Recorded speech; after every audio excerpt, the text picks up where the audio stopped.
தலைய தூக்குங்க. ஒரே பாவமா தெரியுது.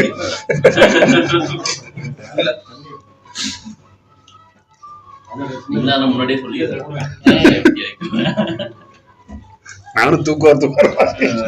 ஹாய் ஃப்ரெண்ட்ஸ், அஸ்ஸலாமு அலைக்கும். இந்த பக்ரீத் பண்டிகை அன்னைக்கு நாம் ஃப்ரெண்ட்ஸ் ரூமில் மட்டன் பிரியாணி, முட்டை, பாயாசம், தால்ச்சா எப்படின்னு எல்லாத்தையும் செஞ்சு சிறப்பாக சாப்பிட்டோம். சிறப்பாக அமைஞ்சிருந்துச்சு. அதனுடைய ஒரு சின்ன கிளிப்பு தான் இது.